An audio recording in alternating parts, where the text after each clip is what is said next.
नमस्कार दोस्तों, स्वागत है आपका आज के मुख्य समाचारों की वीडियो में। जी हां दोस्तों, यहां पर आपको देखने को मिलेगी सुबह से लेकर शाम तक की सारी के सारी बड़ी खबरें, मुख्य समाचार, ब्रेकिंग न्यूज़ अपडेट के रूप में। तो दोस्तों आपसे रिक्वेस्ट है इस वीडियो को ज़्यादा से ज़्यादा लाइक और शेयर करें। तो दोस्तों जानते हैं आज की पहली बड़ी खबर।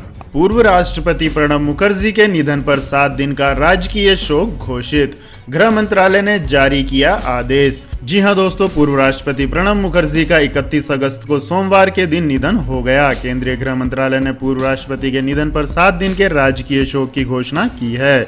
राजकीय शोक के दौरान देश भर में सरकारी भवनों पर तिरंगा आधा झुका हुआ रहेगा और कोई सरकारी कार्यक्रम नहीं होगा।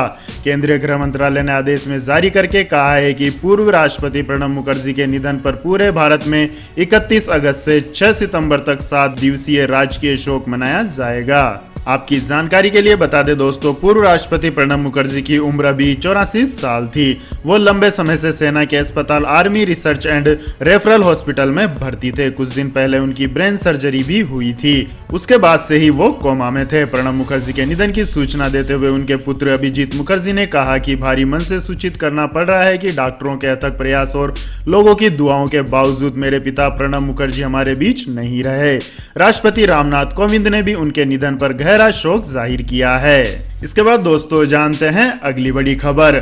सुशांत सिंह राजपूत केस में रिया से सीबीआई और गौरव आर्य से ईडी ने की पूछताछ। जी हां दोस्तों, अभिनेता सुशांत सिंह राजपूत की संदिग्ध मौत के मामले में सीबीआई ने सोमवार को लगातार चौथे दिन रिया चक्रवर्ती से लंबी पूछताछ की। दूसरी ओर रिया के नशीली दवाओं से जुड़े होने के संबंध में गोवा के होटल व्यवसायी गौरव आर्य से प्रवर्तन निर्देशालय ने पूछताछ की है। सीबीआई की एक टीम सोमवार को फिर सुशांत के फ्लैट पर गई थी। मुंबई में अपनी जांच के 11वें दिन सीबीआई ने इस मामले की मुख्य आरोपित रिया चक्रवर्ती से अपनी पूछताछ जारी रखी। सोमवार को रिया से पूछताछ का चौथा दिन था। इसके अलावा दोस्तों रिया चक्रवर्ती से ड्रग संबंधित बातचीत सामने आने के बाद ईडी ने गोवा के होटल व्यवसायी गौरव आर्य को भी पूछताछ के लिए बुलाया था। गौरव रविवार रात ही गोवा से मुंबई पहुंचे थे। वे गोवा स्थित होटल टेमरिड एंड कैफे कोटिंगा के मालिक हैं। इसके बाद दोस्तों जानते हैं अगली बड़ी खबर। मंदी में भारत की अर्थव्यवस्था, जीडीपी में आई 23.9% की रिकॉर्ड गिरावट। जी हां दोस्तों, इस महामारी के कारण अप्रैल से जून के इस वित्तीय वर्ष के पहली तिमाही के सकल घरेलू उत्पाद में 23.9% की रिकॉर्ड गिरावट दर्ज की गई है।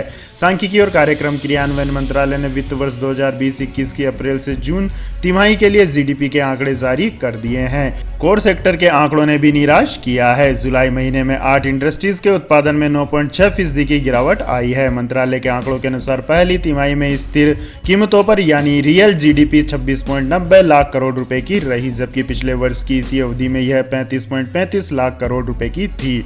इस तरह इसमें 23.9% की गिरावट दर्ज की गई। इसके बाद दोस्तों रुक करते हैं अगली बड़ी खबर का। लोन मोरेटोरियम समाप्त होने से 4 करोड़ एमएसएमई पर संकट, 31 अगस्त तक थी समय सीमा। जी हां दोस्तों, लोन मोरेटोरियम समाप्त होते ही देश के लगभग 4 करोड़ एमएसएमई पर वित्तीय संकट के बादल मंडराने लगे हैं। ये एमएसएमई ट्रेड, होटल, ट्रांसपोर्ट व अन्य सर्विस सेक्टर से जुड़े हैं। इन एमएसएमई का कहना है कि इस साल मार्च में लॉकडाउन आरंभ होने के बाद से ही सर्विस सेक्टर का कारोबार ठप चल रहा है। ऐसे में वे बैंकों के कर्ज की किस्त या ब्याज देने में सक्षम नहीं है। लोन मोरेटोरियम खत्म होने के बाद अगर एमएसएमई अपने मासिक किस्त को नहीं चुकाते हैं या ब्याज नहीं देते हैं तो बैंक के एनपीए खाते भी बढ़ेंगे, जिसकी आशंका पहले ही जाहिर की जा चुकी है। एमएसएमई मंत्रालय के मुताबिक देश में 6.33 करोड़ एमएसएमई है। इसमें से 4.36 करोड़ एमएसएमई ट्रेड व अन्य सर्विस सेक्टर से जुड़े हैं। इसके बाद दोस्तों जानते हैं अगली बड़ी खबर। सीमा पर भारत और चीन के सैनिकों के बीच फिर हुई झड़प, घुसपैठ की कोशिश हुई नाकाम। जी हां दोस्तों, भारत और चीन के बीच पूर्वी लद्दाख में ताजा झड़प हुई है। आर्मी के मुताबिक चीन के सैनिकों ने पहले बनी सहमति का उल्लंघन करते हुए पूर्वी लद्दाख के पेंगोंग और त्योसो झील एरिया में घुसपैठ की कोशिश की। इसके बाद भारतीय जवानों ने उन्हें रोकने की कोशिश की। भारतीय सेना के मुताबिक चीनी सैनिकों को आगे नहीं बढ़ने दिया गया। केंद्र सरकार ने बताया है कि चीन सेना ने एक बार फिर यहाँ पर उकसाने की गतिविधि करते हुए यथास्थिति में बदलाव करने की कोशिश की है। उसकी इस कोशिश को भारतीय सेना ने नाकाम कर दिया है। सरकार ने जारी एक बयान में कहा है कि चीनी सेना ने यथास्थिति को बदलने के लिए सैन्य गतिविधियां की, लेकिन भारतीय सेना को उसकी इस गतिविधि का अंदाजा लग गया और उन्होंने इसे नाकाम कर दिया। रक्षा मंत्रालय के इस बयान में बताया गया है कि चीनी सेना की ओर से 29 और 30 अगस्त की दरमियानी रात में यह कोशिश की गई थी। वहीं लद्दाख सीमा पर विवाद के बाद जम्मू कश्मीर प्रशासन ने श्रीनगर लेह मार्ग को आम लोगों के लिए बंद कर दिया है। इस मार्ग पर केवल सेना के वाहनों को अनुमति दी गई है। इसके बाद दोस्तों जानते हैं अगली बड़ी खबर। लेकिन दोस्तों अगली खबर जानने से पहले आप लोगों से गुजारिश है कि इस वीडियो में दिखाई गई खबरें अगर आपको पसंद आई हो तो इस वीडियो को लाइक करें, कमेंट करें और हमारे चैनल को सब्सक्राइब करें। तो दोस्तों जानते हैं अगली बड़ी खबर। नितिन गडकरी यूपी को देने जा रहे हैं 43,000 करोड़ की सौगात। जी हां दोस्तों, केंद्रीय सड़क परिवहन और राजमार्ग मंत्री नितिन गडकरी आज उत्तर प्रदेश में 11 राजमार्ग परियोजनाओं का शिलान्यास और उद्घाटन करेंगे। इन परियोजनाओं की कुल लागत करीब 4300 करोड़ रुपए है, जबकि इन सड़कों की बदौलत उत्तर प्रदेश को विशेषकर पड़ोसी राज्यों के बीच लोगों एवं सामान की आवाजाही में भी काफी सुविधा होगी। सड़क परिवहन और राजमार्ग मंत्रालय ने सोमवार को एक आधिकारिक बयान में कहा है कि इस वर्चुअल कार्यक्रम की अध्यक्षता उत्तर प्रदेश के मुख्यमंत्री योगी आदित्यनाथ करेंगे। सड़क परिवहन और राजमार्ग मंत्री नितिन गडकरी के साथ ही सड़क परिवहन और राजमार्ग राज्य मंत्री जनरल वीके सिंह, उत्तर प्रदेश के उप मुख्यमंत्री केशव प्रसाद मौर्य, राज्य के मंत्रीगण, कई सांसद, विधायक और केंद्र एवं राज्य के वरिष्ठ अधिकारीगण भी इसमें मौजूद रहेंगे।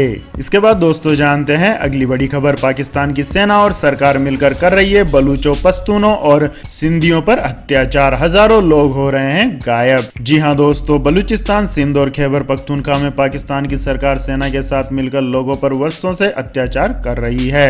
International day of victims of forced disappearance के मौके पर कनाडा की राजधानी टोरंटो में बलूच, सिंध और पश्तून लोगों ने पाकिस्तान के इन जुल्मों के खिलाफ विरोध प्रदर्शन किया है। गौरतलब है कि 31 अगस्त का दिन उन लोगों को समर्पित है जिन्होंने सरकार की दमनकारी नीतियों के खिलाफ आवाज उठाई और जिन्हें या तो मार दिया गया या फिर बिना कागजी कार्रवाई के जेल में सड़ने के लिए डाल दिया गया। बलूचिस्तान, खैबर पख्तूनख्वा और सिंध में ऐसे लोगों की संख्या हजारों में है।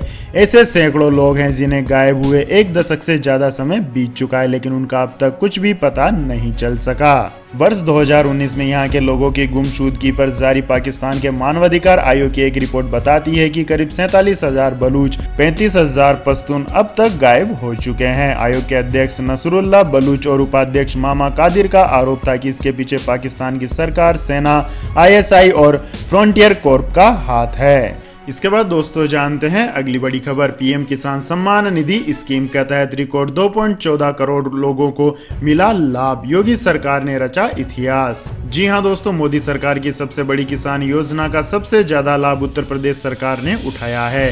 हम बात कर रहे हैं प्रधानमंत्री किसान सम्मान निधि स्कीम की, जहां पीएम किसान स्कीम के तहत 2.14 करोड़ से ज्यादा लोगों को लाभ मिला है, जबकि देश में इसके लाभार्थियों की कुल संख्या 10 करोड़ है।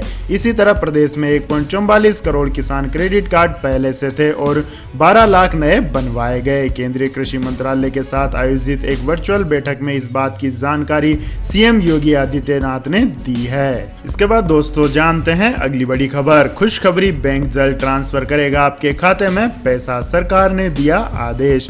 जी हां दोस्तों, केंद्रीय प्रत्यक्ष कर बोर्ड ने इनकम टैक्स एक्ट के सेक्शन 269 SU के तहत इलेक्ट्रॉनिक प्लेटफॉर्म पर फीस लगाने संबंधित एक सर्कुलर में बैंकों को सलाह दी है कि वे इन प्लेटफॉर्म से किए जाने वाले भविष्य के किसी भी ट्रांजैक्शन पर कोई चार्ज ना लगाए। सरकार ने डिजिटल ट्रांजैक्शन को प्रोत्साहित करने और कम कैश वाली इकोनॉमी की तरफ बढ़ने के लिए वित्त अधिनियम 2019 में धारा 369 SU के रूप में एक नया प्रावधान जोड़ा है।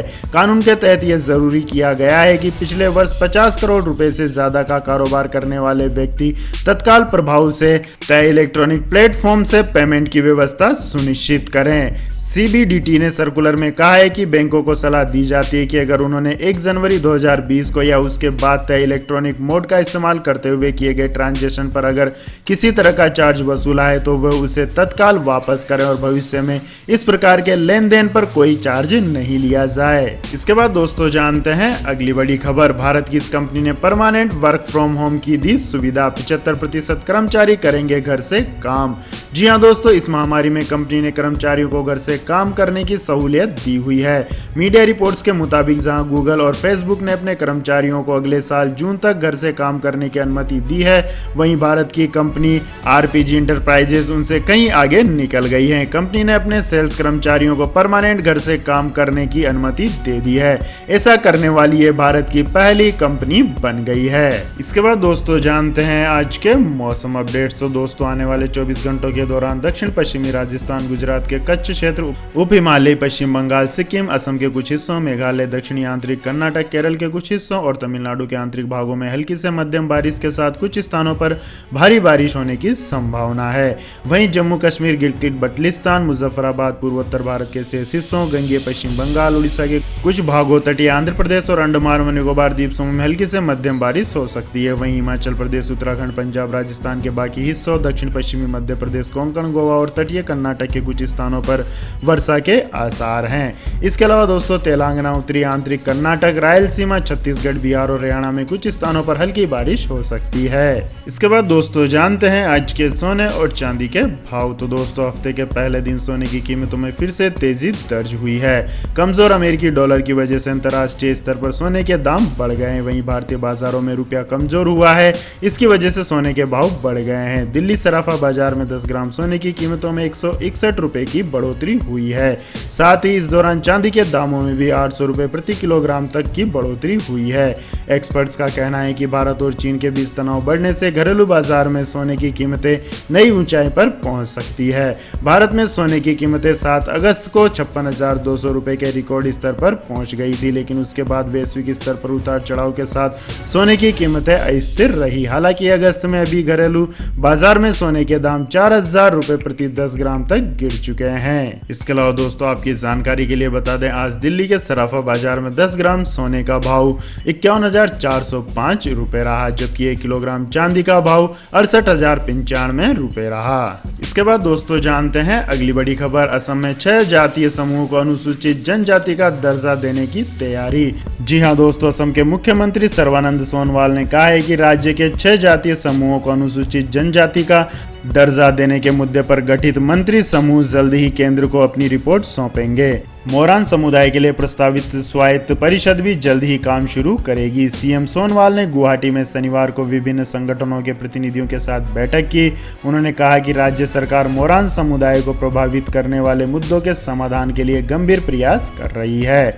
6 जातीय समुदाय को अनुसूचित जनजाति का दर्जा देने के लिए गठित मंत्री समूह ने संबंधित पक्षों से बातचीत भी शुरू कर दी है। उम्मीद है कि समूह जल्द ही अपनी रिपोर्ट सौंपेगा। इसके बाद उसे केंद्र को भेज दिया जाएगा। जिन जातीय समूहों के लिए अनुसूचित जनजाति के दर्जे की मांग की जा रही है उनमें कोचराज बोंगशी, ताई अहमो, चूटिया, मतक मोरान व टी ट्राइब्स शामिल हैं। इसके बाद दोस्तों जानते हैं अगली बड़ी खबर। अडानी ग्रुप ने की पुष्टि, मुंबई एयरपोर्ट में 74% हिस्सेदारी खरीदेगा, नंबर 1 कंपनी बनने की ओर कदम। जी हां दोस्तों, देश के बड़े उद्योगपति गौतम अडानी का अडानी ग्रुप देश की सबसे बड़ी एयरपोर्ट परिचालन कंपनी के तौर पर आगे बढ़ रहा है। वह मुंबई एयरपोर्ट का भी अधिग्रहण करने जा रहा है।